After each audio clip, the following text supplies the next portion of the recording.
प्रधानमंत्री तो भाजपा के नहीं ना, प्रधानमंत्री तो सबके हैं। भाजपा के प्रधानमंत्री नेता भले ही वो हो, नेता भले ही हो। देखिए, doctor Farooq Abdullah national conference के अध्यक्ष हैं, लेकिन जब वो मुख्यमंत्री बनते हैं पूरे जम्मू कश्मीर के बनते हैं, नेशनल कॉन्फ्रेंस के नहीं बनते ना। मैं कह रहा हूँ सरकार पागल हो गई है, तिरंगे घर घर बांट रही है। तिरंगे बांटने वाली क्या होती है? तिरंगा दिल में है, आपको दिखावे की जरूरत नहीं है। मेरी घर में भी लग जाएगा तो क्या होगा? घर में लगाइए, आप कौन मना करा, लगाइए। गन बगन नहीं लगाएंगे? क्यों नहीं लगाएंगे गन बगन? फारूक अब्दुल्ला को क्यों दिक्कत? कोई दिक्कत नहीं उनको। जवाब तो कुछ वैसा ही दिया। हमें एक ऐसे व्यक्ति को लगा दिया गया जिसके पास पहले कोई भी ऐसा अनुभव नहीं है। गंगा की सफाई करना और अमरनाथ यात्रा करना टोटली डिफरेंट। क्या इनके पास, श्राइन बोर्ड के पास इतने अनुभवी लोग नहीं हैं जिन्होंने पहले यात्रा को अच्छी तरह चलाया हो? श्री अमरनाथ जी की पावन गुफा के साथ में जो है वो बादल फटता है और तबाही मचती है, लेकिन क्या वाकई में वहाँ पर बादल फटा था या फिर नहीं? क्योंकि गगन भगत कह रहे हैं कि बादल नहीं फटा था। इनसे मैं जानूंगा कि ये ऐसा क्यों कह रहे हैं, क्या इनके पास ऐसे तथ्य हैं कि बादल नहीं फटा है। गगन जी, आप कह रहे हैं कि बादल नहीं फटा था, क्या ऐसे तथ्य हैं आपके पास कि बादल नहीं फटा था, क्लाउड बर्स्ट नहीं था और एक सोची समझी साजिश आपने कहा? कैसे कह सकते हैं? धन्यवाद। सबसे पहले टीवी नेशन के जितने भी दर्शक हैं उनका अभिनंदन। देखिए, क्लाउड बर्स्ट, बादल फटना जिसको कहते हैं, वो एक नेचुरल कैलामिटी है। किसी को नहीं पता होता कहाँ बादल फटेगा। तो साइंटिफिक डेफिनेशन जो उसकी है 100 मिलीमीटर रेन इन 1 आवर। 1 घंटे में जब 100 मिलीमीटर ज़्यादा वर्षा होती है उसको बादल फटना कहते हैं। उस दिन ऐसा कुछ नहीं हुआ। IMD के डायरेक्टर जो हैं लोटस जी, उन्होंने कहा it was continuous heavy rain. 3 घंटे तक हैवी रेन कितनी हुई? 3 घंटे में 75 मिलीमीटर बारिश हुई। ये मैं नहीं कह रहा हूँ, on the record government data कह रहा है। ठीक है, इसका मतलब क्लियर हो गया कि नेचुरल कैलामिटी नहीं थी। मौसम विभाग का पूरा पूर्वानुमान था कि आने वाले समय पर यहाँ पर भारी वर्षा होती है। फ्लड चैनल पे आपने टेंट लगवाए। फ्लड चैनल जहाँ पर बाढ़ का पानी आता है। पिछली बार 28 जुलाई को 2021 में जब यात्रा को स्थगित किया गया था पैंडेमिक की वजह से, वहाँ पर सिक्योरिटी फोर्सेस के, RTBP के, हमारे जितने भी सुरक्षा एजेंसियों के लोग हैं वहाँ पर टेंटों में थे, उसी जगह थे, उसी फ्लड चैनल में थे। टेंट 2 से 3 थे, लेकिन उस समय भी हैवी रेन्स हुई और हमारी वायुसेना ने, हमारी सेना ने उनको इवैक्यूएट कर लिया। तब भी LG मनोज सिन्हा थे, सब कुछ ठीक रहा, अच्छी तरह इवैक्यूएट हो गया, कोई सवाल नहीं आया। लेकिन आज उसी जगह पर 25 टेंट लगाए गए, 3 लंगर लगा दिए गए वहाँ पर। आपको पता है मौसम विभाग कह रहा है कि बारिश आ सकती है, ऊपर से पस्सियाँ गिर सकती हैं, पहाड़ गिर सकते हैं, और वही हुआ। ये तो जानबूझ के, वही पता ना, आपको पता पस्सी आने वाली है, ऊपर से बारिश हो सकती है और आप नीचे खड़े हो। आपने 10-100 लोगों को और खड़ा कर दिया नीचे। मतलब किसने कह रहे हैं कि ये जानबूझ के वहाँ पर टेंट और लंगर लगाए गए? अकाउंटेबिलिटी तय करने के लिए बोल रहा हूँ कि किसने लगवाया। क्या इनके पास, श्राइन बोर्ड के पास इतने अनुभवी लोग नहीं हैं जिन्होंने पहले यात्रा को अच्छी तरह चलाया हो? कई ऐसे लोग हैं जो जम्मू कश्मीर से हैं जिन्होंने यात्रा को बहुत अच्छे से चलाया, जिनका एक्सपीरियंस है, अच्छा खासा अनुभव है, उनको दूर रखा गया और एक ऐसे व्यक्ति को लगा दिया गया जिसके पास पहले कोई भी ऐसा अनुभव नहीं है। गंगा की सफाई करना और अमरनाथ यात्रा करना टोटली डिफरेंट। गगन जी, सलाह मांगी तो थी मनोज सिन्हा ने, क्योंकि जब ऑल पार्टी मीटिंग हुई थी श्रीनगर में, वहाँ पर डॉक्टर फारूक अब्दुल्ला भी वहाँ पर थे। उन्होंने कहा था कि आपकी तरफ से अगर कोई सलाह है, कोई मशवरा है तो वो आप हमें दीजिए। तो क्या डॉक्टर फारूक अब्दुल्ला को, क्योंकि देखिए जितनी देर वो यहाँ पर मुख्यमंत्री रहे हैं या फिर जितनी अच्छे से वो समझ पाते हैं, तो अगर उनको लगता था कि यहाँ पर इस प्रकार की स्थिति बन सकती है तो डॉक्टर फारूक अब्दुल्ला भी अपनी तरफ से एक सजेशन दे ही सकते थे। आपको क्या लगता है उन्हें सलाह नहीं दी होगी? डॉक्टर फारूक अब्दुल्ला साहब बहुत एक सीनियर है, कद्दावर नेता है, एक्सपीरियंस पर्सन है। सबसे बड़ी बात मैं कहूँगा कि अगर कोई सबसे बड़ा नेशनलिस्ट है, डॉक्टर साहब हैं, और उनको बुलाया गया मनोज सिन्हा साहब से, तो सबसे पहले कॉल उन्होंने कहा कि आई विल गो। अगर अमरनाथ यात्रा की बात है, कुछ सुझावों की बात है, मैं पहले जाऊँगा, और सबसे पहले गए, वो पार्टिसिपेट किया, उन्होंने सुझाव दिए, लेकिन सारे सुझावों को दरकिनार किया गया। मैं यहाँ पर मनोज सिन्हा साहब को जिम्मेदारी नहीं, कलेक्टिव रिस्पॉन्सिबिलिटी है ये। अमरनाथ श्राइन बोर्ड के जो CEO हैं, जो चीफ एग्जीक्यूटिव ऑफिसर हैं, उनकी टीम है। एक व्यक्ति जो लखनपुर पे खड़ा हुआ है, आगे गुफा तक खड़ा हुआ है, सारे व्यक्ति श्राइन बोर्ड के अंदर आते हैं। जो यात्रा ड्यूटी जिनकी लगी हुई, सबका कर्तव्य बनता है, अकाउंटेबिलिटी तय होती है। अगर लखनपुर में, कठुआ में, जम्मू में कोई हादसा होता है, उसकी जिम्मेवारी हर जगह जिम्मेवारी होती है। यहाँ बात जिम्मेवारी की आ रही है कि वहाँ फ्लड चैनल पे 25 टेंट कैसे लगे, लंगर कैसे लगे, जब आपको पता था, मौसम विभाग ने कहा था बारिश आने वाली है। आपने टाइम रहते वैक्यूट क्यों नहीं किया?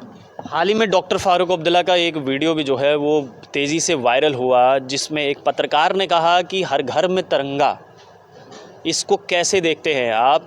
तो फारूक अब्दुल्ला ने कश्मीरी में कहा कि वो अपने ही घर में रखो आप।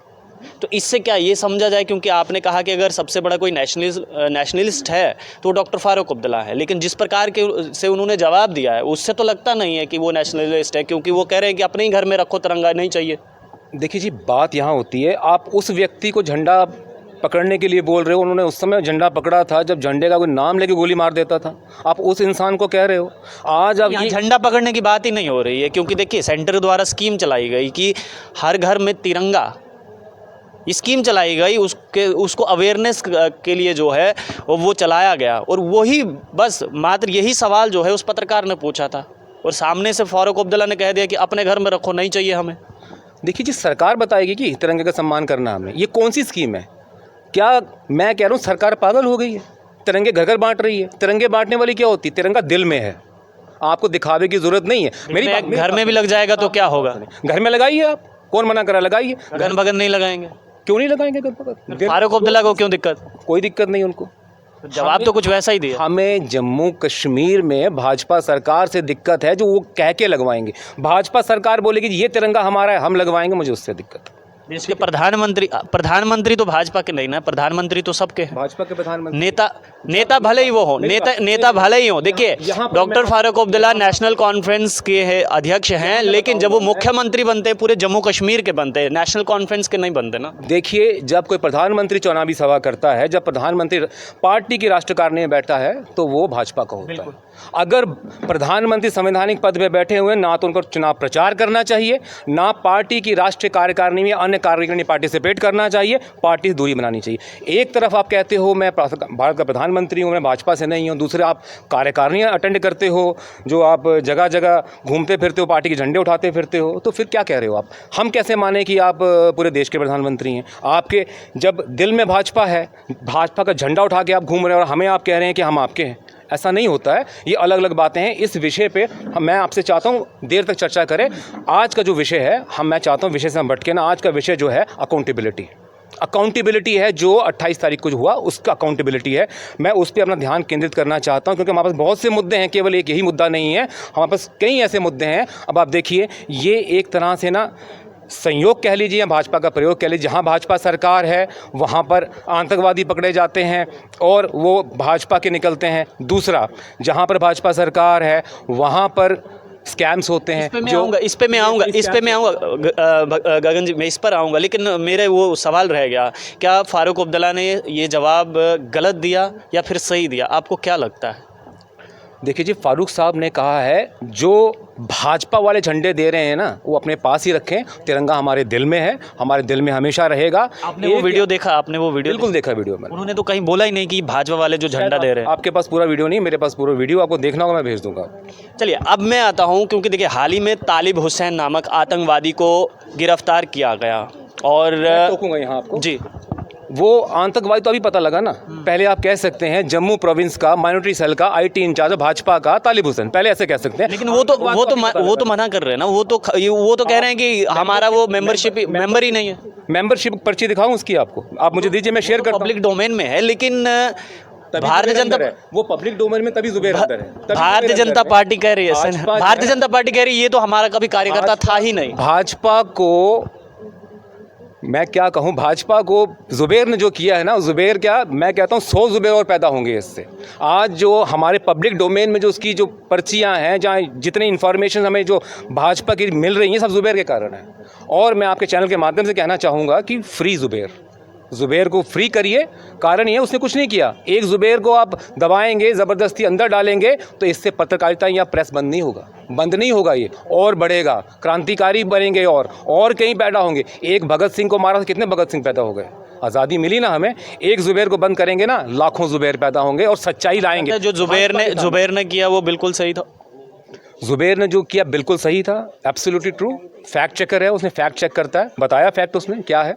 पर्दाफाश किया भाजपा का, उसने भाजपा की झूठ का पर्दाफाश किया, उसने प्रधानमंत्री मोदी है उनके दावे का किया, भाजपा सरकार का पर्दाफाश किया उसने, जो झूठे दावे करती है, पोल खोल की उसकी। हाल ही में JK PSI का रिज़ल्ट निकला और एस्पिरेंट्स ने कहा कि बहुत बड़ा स्कैम है, स्कैम है, स्कैम है। जम्मू कश्मीर के प्रसिद्ध अखबार ने आज एक आर्टिकल छापा है, डेली एक्सेलसियर ने। उसने कहा है कि जालंधर में जो है वो पेपर लीक हुआ और 15 लाख से बिकना शुरू हुआ। पेपर आते आते जो है 10,000 में वो पेपर बिका।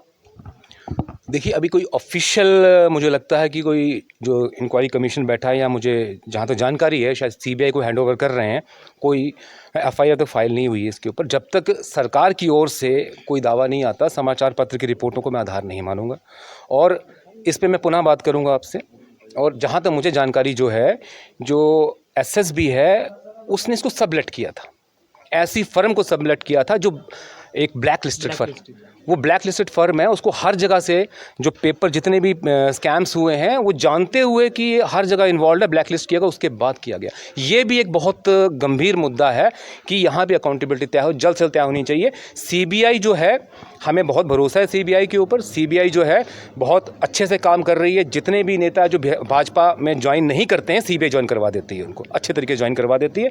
हमें पता है CBI कैसे काम करती है, ED कैसे काम करती है, और CBI अच्छा काम करेगी मुझे लगता है। चलिए, बहुत शुक्रिया बातचीत करने के लिए। गगन भगत बातचीत कर रहे थे और देखिए, कह रहे हैं कि सब कुछ भाजपा के हिसाब से नहीं होगा, हमारे हिसाब से भी कुछ होगा। यानी कि अब CBI इंक्वायरी जो है JK PSI पर होने वाली है। और गगन भगत कह रहे हैं कि ज़ुबैर को बाहर फ्री कीजिए, क्योंकि अगर ज़ुबैर बाहर रहेगा तो न जाने कितने ऐसे लोग पकड़ में आएंगे जो भारतीय जनता पार्टी के ही निकलेंगे एक तरफ और दूसरी तरफ वो आतंकवादी रहेंगे। आप लोग देखते रहिए TV नेशन न्यूज़। मुझे यानी देव ठाकुर को दीजिए इजाज़त। धन्यवाद।